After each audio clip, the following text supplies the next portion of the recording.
รายการประเภทนี้เป็นรายการทั่วไปสามารถรับชมได้ทุกวัย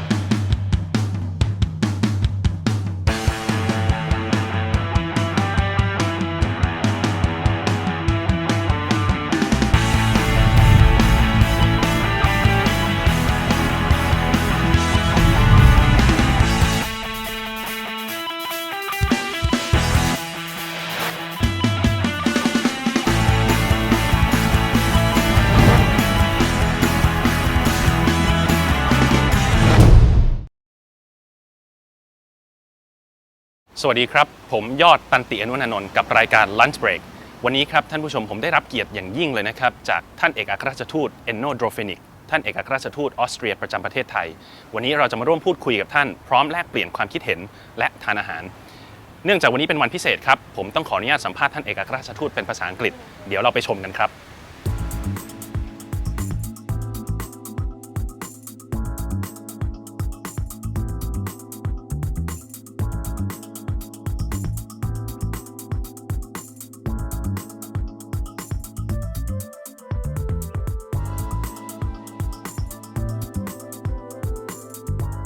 ท่านเอกอัครราชทูต Enno Drofenik ท่านเอกอัครราชทูตออสเตรียประจำประเทศไทยวันนี้ครับผมมีโอกาสได้พูดคุยกับท่านในสายงานที่ท่านทำอยู่ในฐานะเอกอัครราชทูตและเรื่องส่วนตัวอะไรคือมนต์เสน่ห์ที่ทำให้ท่านทูตชื่นชอบเกี่ยวกับประเทศไทยทำให้ท่านตัดสินใจมาเป็นเอกอัครราชทูตออสเตรียประจำประเทศไทยวันนี้ครับเรามีโอกาสได้มาพูดคุยกับท่านทั้งในเรื่องงานและเรื่องส่วนตัวเดี๋ยวเราไปร่วมพูดคุยกับท่านทูตกันครับสวัสดีครับ His Excellency Enno Drofenik Thank you very much for joining our program I must say I'm very thrilled to have you on the program and you're the first foreign English speaking guest that I have how do you pick up this restaurant First of all, thank you very much for having me. For me, it's a pleasure and honor. I'm very happy to be on the program. I picked this restaurant mainly because it has a beautiful garden, to be honest. The garden is beautiful. And also, I think it's very particular, this restaurant, as it has Thai food, Thai cuisine, but a kind of nouvelle Thai cuisine, which you don't find that often. And I think that's quite interesting. So I presume that you come here quite often. Yeah. Sorry. Yeah. Please. I come here quite often. Also, our embassy is nearby. It's not far away. So by car, it takes me just not more than 10 minutes. So the program is called Lunch Break, and you normally have your lunch break here anyway, so it's perfect, I guess. Yeah, it is. What would be your favorite Thai dish? In general terms, I'm a simple guy. I like the green curry, for example. The green curry? I like a lot. I like the papaya salad. Of course, everybody likes that. Yeah. Are you allergic to anything? No. Do you stay in shape? Do you watch your, what you eat quite? What I mean by that, are you being careful with what you eat? Not that consciously, but maybe subconsciously you eat things you feel comfortable with. It more or less you follow your body. I mean, yeah. And I believe that you already pre-selected few dish here. What would that be before the chef comes over? Yeah, I pre-selected some dish. The start is a tuna carpaccio. Then I selected the main dish was fish, and I selected some very nice pastry, which reminded me of the Austrian pastries I love. So this is my choice. How do you see the resemblance for food between Austrian food and Thai food? Are they similar? Are they different? Yeah, in general terms, the ingredients are different. Thai food is usually very spicy. So as a foreigner, you need to get used to the spiciness of the food here, but you come to enjoy it. But I think in some way it's very similar because in Thailand, eating is very important. Food is very important. Good ingredients are very important, and that's the same. The same is true for Austria. We love to eat, we love to drink, and we love to eat simple and good food. Do you have tolerance for spicy food now that you've been in Thailand for a few months? Yeah, I'm working on that, but.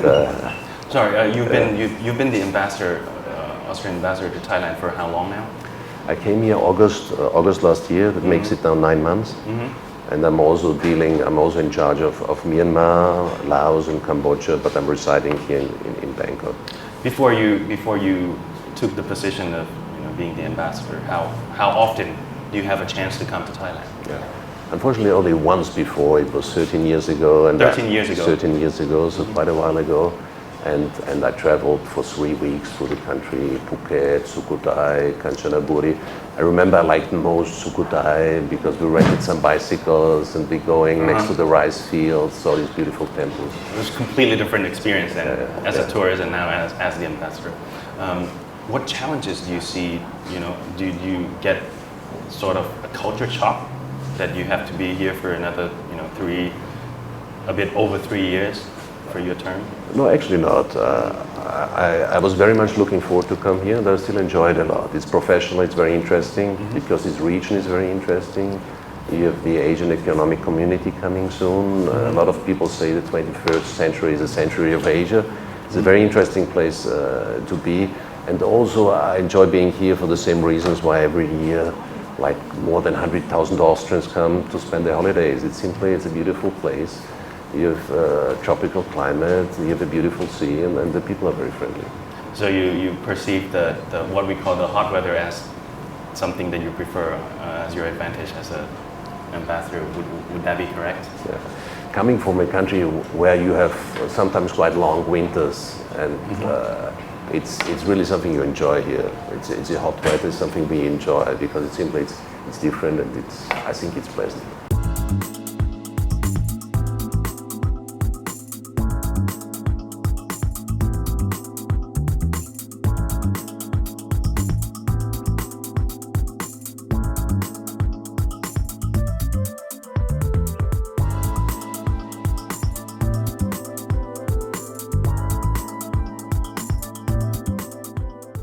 So talking about Thailand, what do you find most fascinating about the country?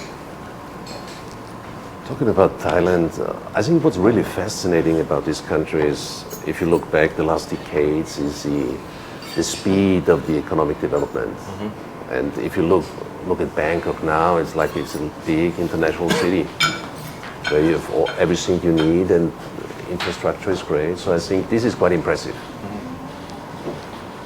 What you mentioned earlier about the century will be the century of Asia. How do you see Thailand along with other countries in the neighboring countries in 10 years, say?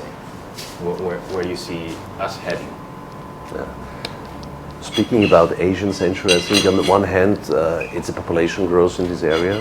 So that a big part of the world population is actually living in Asia, from the major part. And also there's a lot of growth potential still. Also, for example, in Europe we have growth, but growth from a relatively high level, and it's a relatively modest growth from a single-digit percentage. So I think this is why there's a lot of potential here in Asia. There's a regional integration taking place, and this will further boost the growth, and the region will grow together even more. So I think that's very fascinating. If you don't mind me asking, have you been ambassador in any other country, or this is your position? This is the first time I was appointed ambassador. The last 7 years I spent back in Vienna, and I was chief of staff of our permanent secretary. And before that, I was at the Austrian mission to the United Nations in New York for a couple of years. And before that, I was posted in Japan, because I got to know my wife, who's Japanese. So, I didn't know that. So I think you relocate quite often then. Yeah, that's part of the job. That you every 4 years you travel somewhere else, you do something else, and that's a part of the job I personally like most. Obviously, it's more easy when you're young and when you're single. The older you become, you have a family, things get more complicated. But still, I'm a very curious person, and that's what I enjoy. I enjoy seeing new things. I enjoy learning new things. What would be what I would say the similarities between Austrians and Thais, characteristics-wise? Characteristic-wise, I mean, the two countries, in a way, similar in a certain way. When it comes, for example, the overall GDP is more or less the same between Thailand and Austria. We both have big neighbors. People are kind of easygoing, I think. And on the one hand, they're easygoing. On the other hand, they also they work a lot and they're very diligent because otherwise you would not be able to explain this economic progress which took place here in the last decades. But I think the main difference is that Austria is probably one of the richest countries in the world, if I may say. Would that be correct? It's in a certain way it's correct. If you measure GDP per capita, probably one of the richest countries in the world. So can you handle more spicy food now? Or still in the learning process? I'm still in a learning phase. Huh? I also think I'm not too strong. What I learned in the meantime is what you should not do. You shouldn't drink a glass of water if the food is too spicy because it will just get worse. Now I understand that you also practice a lot of martial arts, namely Muay Thai, Thai kickboxing, and karate. Is that something that you have been practicing for a long time? Personally, I like all kind of sports. Being Austrian, I love skiing, for example, and I make sure that thank you very much, like every year, at least for a week, the family is on the slopes. But I like all kind of sports, and for example, martial arts is something I've been doing since almost 20 years. I've been doing karate, I've been doing different styles of karate, and now as I'm in Thailand, if you're in Rome, do as the Romans. So I started to train Muay Thai. You tend to be very active in exercising. I personally love martial arts also because it helps you, if you work out, you're more balanced in your everyday life, you're less tense. I think for all those reasons. And karate, I believe that you have a black belt. Yes, I did the black belt. So I should keep you happy from... Honestly, I'm very peaceful, and what you learn when you do martial arts is, and when you train in a disciplined way, it's not about who is stronger, because there will always be somebody who is stronger than you. You will never be the strongest person. Right. That means it teaches you a lot of humbleness, and actually when you work out, when you train, you do it for yourself. You try to become a better person, a stronger person. You're competing against yourself. Talking about your position, what are you trying to, your plan to promote the relationship or the culture of Austria to Thailand? The relationship between Austria and Thailand is a very good one.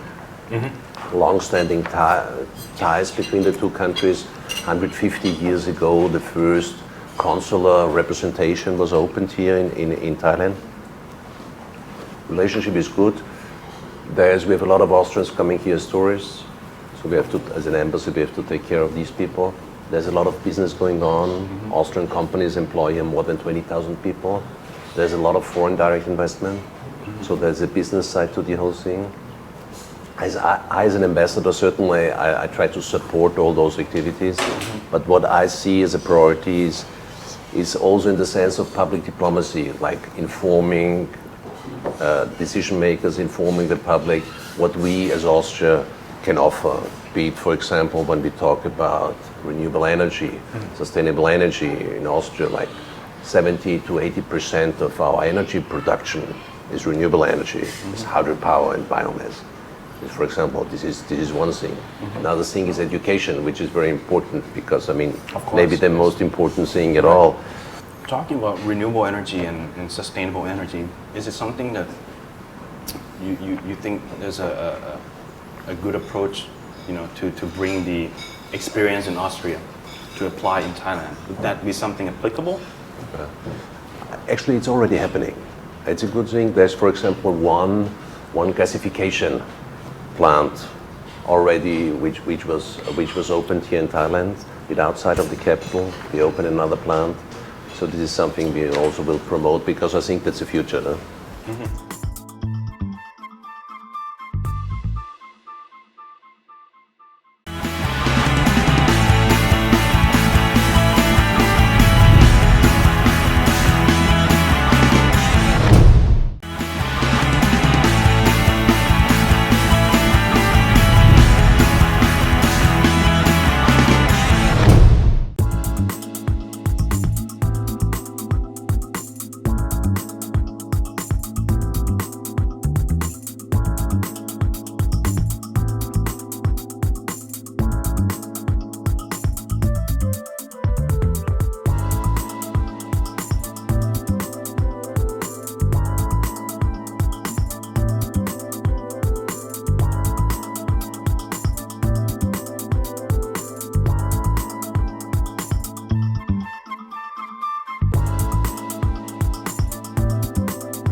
You've been to a lot of countries.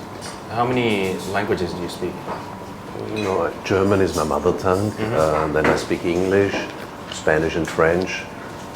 I speak a little bit of Japanese, and now since I'm here, I'm trying to study Thai. So I have a Thai teacher coming 3 times a week in the mornings. 6 languages in total. 5 plus. Let's put it this plus. way. Thank you. What is the impression that you get from being an ambassador of Austria to Thailand? What do you think is the most fascinating thing about Thailand? The most fascinating thing about Thailand, I mean, as I mentioned before, it's the whole region. There are a lot of things going on, and that means in every field, be the business side, politically, of course, it's quite interesting what's happening right now, and also on the culture side. Like, as you might know, Austria is one thing that we celebrate a lot in Vienna is a Viennese ball in wintertime when it's cold in February. Like in Vienna, usually it's in the presidential palace, sometimes in the city hall. Almost every second day there will be a big Viennese ball. People dress up very nicely and they dance, ballroom dances, waltz, and it's a beautiful event. It's something very nice. So I'm thinking about maybe next year in winter time to organize something here in Thailand. Okay. So there are a lot of, when it's professional, there are a lot of things a lot of instruments you can deal with, and a lot of things you can do.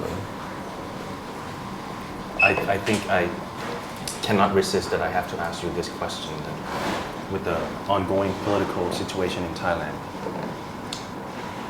as the ambassador and also as a foreigner to this country, how do you see us moving forward from here? No.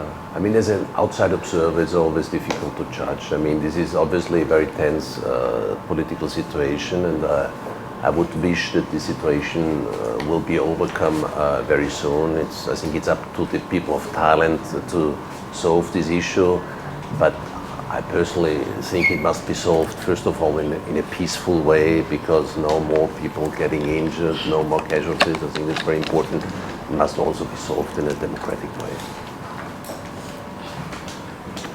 Apart from Thai boxing and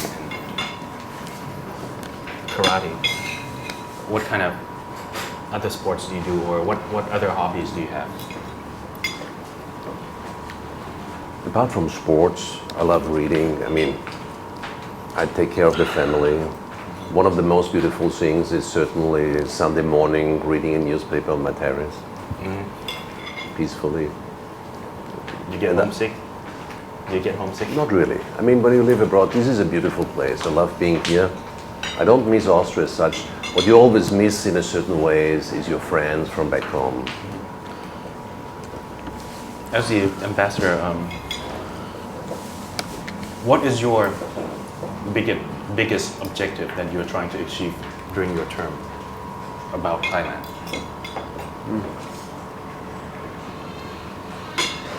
I think in very general terms, I would like to improve the bilateral relationship at every different level and in every possible field. This is what I'm aiming at.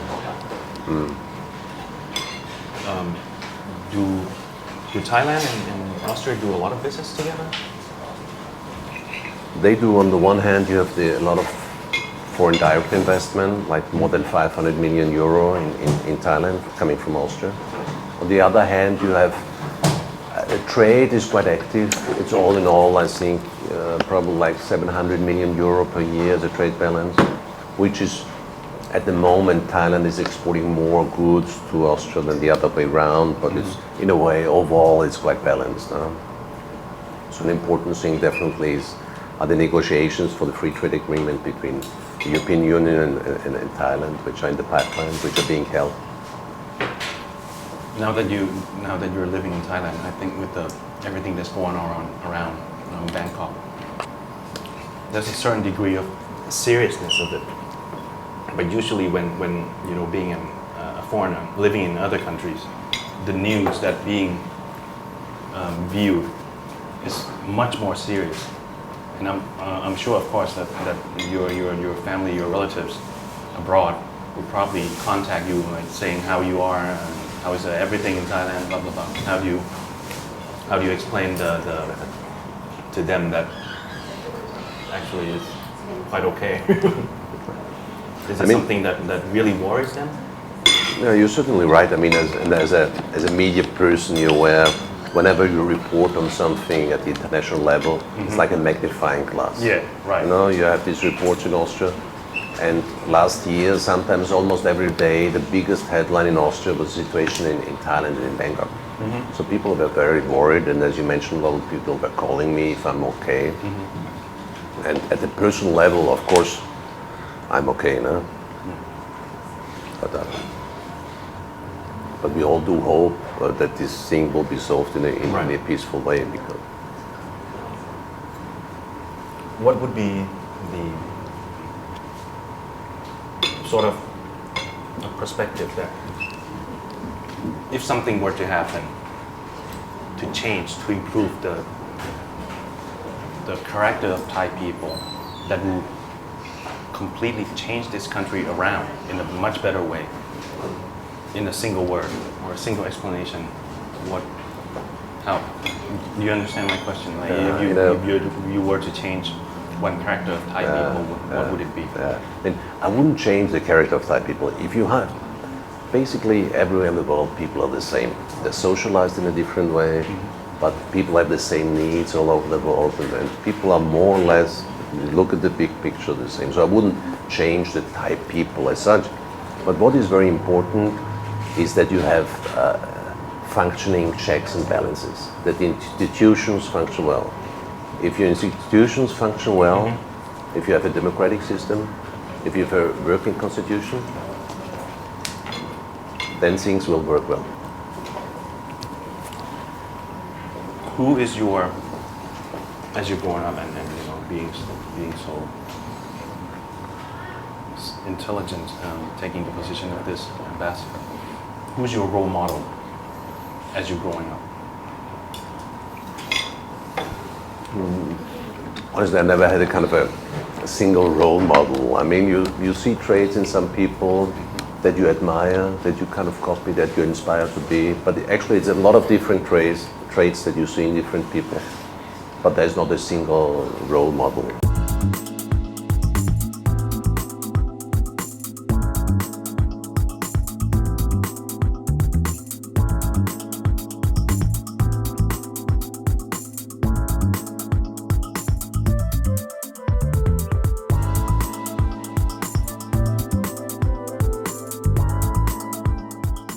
'His Excellency, thank you very much for joining our program. Okay, I had the good. pleasure of lunch and interviewing you. Hope to see you in the very near future and wish you all the best endeavors. Thank you very much for having me. Thank you. ขอบคุณครับ